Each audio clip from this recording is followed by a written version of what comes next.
नमस्कार। Janaki FM 106 megahertz Janaki समाचार में अपने के स्वागत है। राजन से सुनल जाऊ समाचार।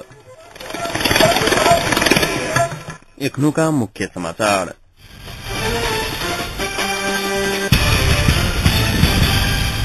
सभासद हाजरे के अज्ञात समूह के अलग पीटपाट प्रचण्ड आ भट्टराई पार्टी छोड़ला पर पार्टी नहीं फुटल सचिव गजुरेला का दावी। एमाले कार्यकर्ता होब 100 पूर्णांक के लिखित परीक्षा लेल गेल। सभापतीय विवादक बीजारोपण कर रहल नेपाली कांग्रेसक देवपाक आरोप।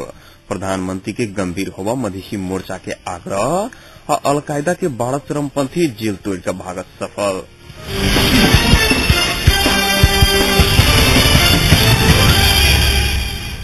कांग्रेस सभासद शंभु हाजरे के अज्ञात समूह पीटपाट के न्याय। काठमांडू के नया बानेश्वर स्थित डेरा लकर रह रहल सभासद हाजरे के बीतल रात 12 बजे अपने डेरा अगाड़ी अज्ञात समूह आक्रमण करने पुलिस जनलक। राज्य शासकीय स्वरूप निर्धारण समितिक सभापति समेत रहल हाजरे बानेश्वर शंभु भगवती मार्ग स्थित शोभा विश्वकर्मा के घर में डेरा भाड़ा लकर रह रहल छल। वो राति शांतिनगर स्थित प्रहरी विभाग में उजरी समेत देने छल। सभासद के प्रहरी तत्काल उपचारक लेल निजामती अस्पताल मीन भवन लौने छल। सभासद अपनो समेत मादक पदार्थ सेवन करने अस्पताल रिपोर्ट जनौने अछि।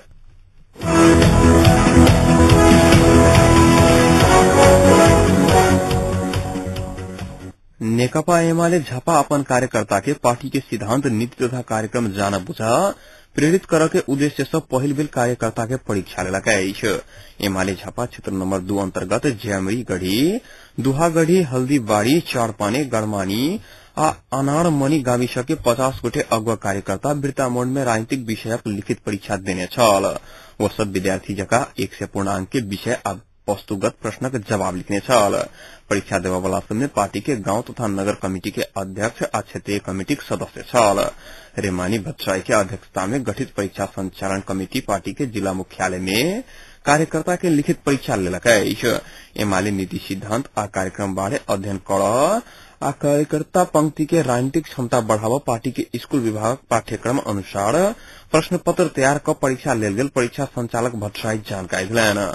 उत्तर पुस्तिका जांच कर ओई के नतीजा संबंधित व्यक्ति के जल्दी देल जात वो जानकारी दिलन। पहिल बेर एहन परीक्षा संचालन कयल गेल बतौलत भट्टराई आगामी दिन में गांव तथा बड़ा स्तर में समेत कार्यकर्ता के परीक्षा लेवे के पार्टी के योजना रहल जानकारी दिलन। कम्युनिस्ट पार्टी के इतिहास, नेता फूटा एकता, एमाले के सिद्धांत और नीति कार्यक्रम सहित विषय वस्तु में केंद्रित रहकर प्रश्न पत्र तैयार कयल गेल छल।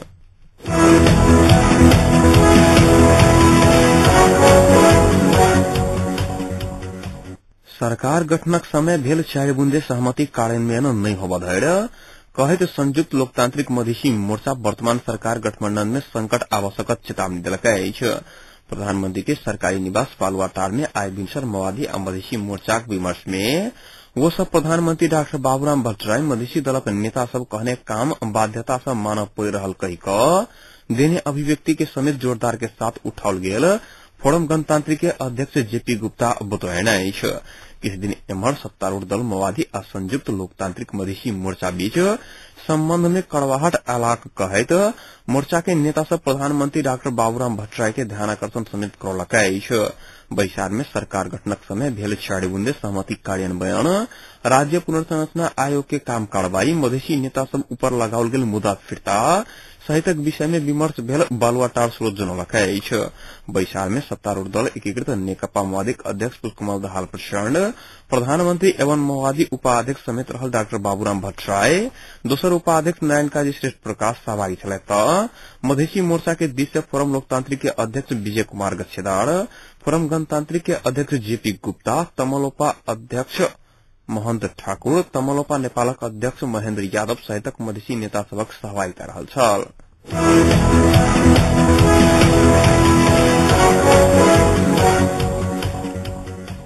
माओवादी सचिव सीपी गजुरेल, अध्यक्ष पुष्पकमल दाहाल प्रचण्ड, उपाध्यक्ष बाबूराम भट्टराई लगायत किछु नेता सब पार्टी छोड़ सकबाक संकेत देखल गेल। मुदा पार्टी नहीं फुटत दावी कयलनि अछि। ओ किछु व्यक्ति सब पार्टी छोड़ला पर पार्टी नहीं फुटत दावी कयलनि। पार्टी के नीति छोड़कर चल वाला व्यक्ति के कन्हा पर हाथ धक चल नहीं सकबाक हुनर कहब छलैन। सिंदरी के कमलामाई नगरपालिका 4 के कारागार लग आईभेल जनता संघ सभासद कार्यक्रम के सचिव गजुरेल अपने पार्टी के नीति अनुसार चलल आ अपना तरफ से पार्टी नहीं फुटत वो दावी करेन। अपन पक्ष हस्तक्षेप कर सरकार के नेतृत्व लेवे के तैयारी कर रहल सचिव गजुरेल खुलासा करेन। वैद समूह जंगल घुरत हल्ला निराधार रहल हुनर कहब छलैन। जनयुद्ध के समय में खून के नदी बहाकर कब्जा कयल गेल जमीन कोनो भी हालत में फिरता नहीं करब वो बतौने छलैत।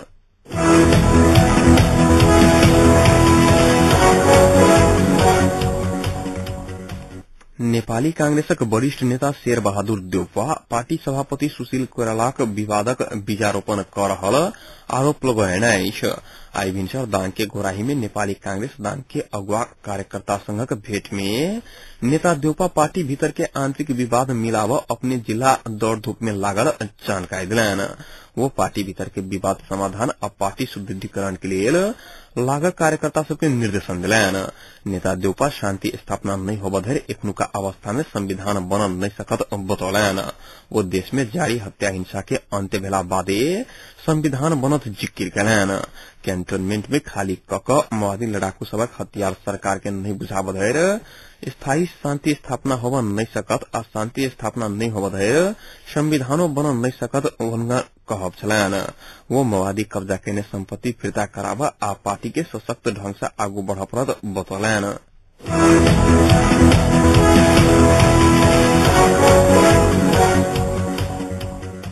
मधेसी श्रमिक form Nepal railway company limited इकाई के अध्यक्ष रफिक कवाड़ी के कार्रवाई क ओ इकाई विघटन कयल गेल मधेसी कारखाना श्रमिक फोरम नेपाल जनौलक अछि।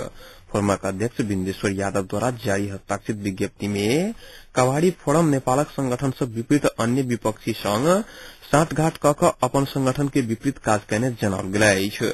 इकाई के अध्यक्षक निर्देशन में अन्य किछु पदाधिकारी सब सेहो भ्रष्ट भेल आरोप लगबैत कवाड़ी के इकाई विघटन कयल गेल जानकारी कराओल गेल अछि। विज्ञप्ति में पुनः मधेसी श्रमिक फोरम नेपालक इकाई जल्दीए गठन कयल जायत उल्लेख कयल गेल अछि।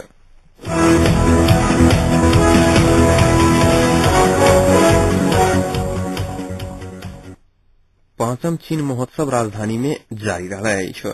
नेपाल स्थित चिनिया राजदूतावास, चिनिया संस्कृति मंत्रालय, चिनिया संस्कृति प्रवर्धन समाज और वर्ल्ड कल्चर नेट संयुक्त रूप में पांचम चीन महोत्सव आयोजना केने अछि।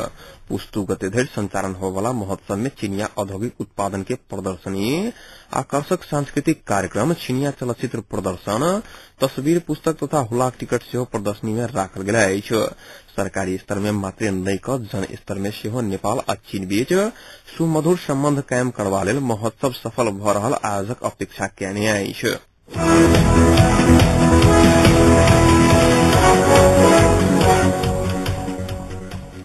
यमन के दक्षिणी शहर अदन में अलकायदा के 12 चरमपंथी जेल तोड़ कर भागा सफल भेल अछि। शहर के सेंट्रल से 6 मीटर के सुरंग खनि क चरमपंथी सहित अन्य 2 गोटे फरार रहल अछि।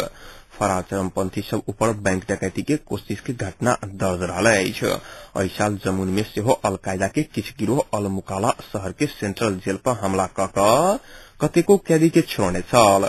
यमन के कतेको हिस्सा में सेना अलकायदा के चरमपंथी के बीच भारी लड़ाई चल रहल अछि।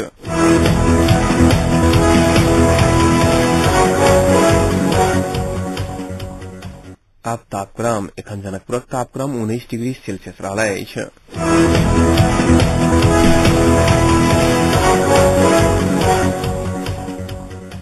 अंत में प्रमुख समाचार एक बेर फिर से।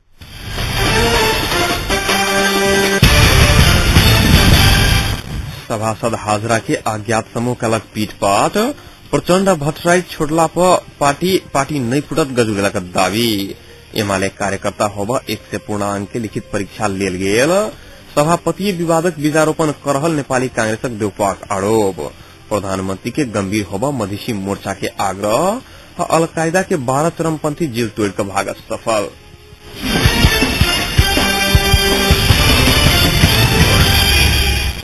अहिक संग आजुक जानकी समाचार एतै संपन्न होइत अछि। समाचार कक्षक संपूर्ण सहकर्मी के संग हम राजन आज्ञा चाहब। Janki FM 106 megahertz. नमस्कार।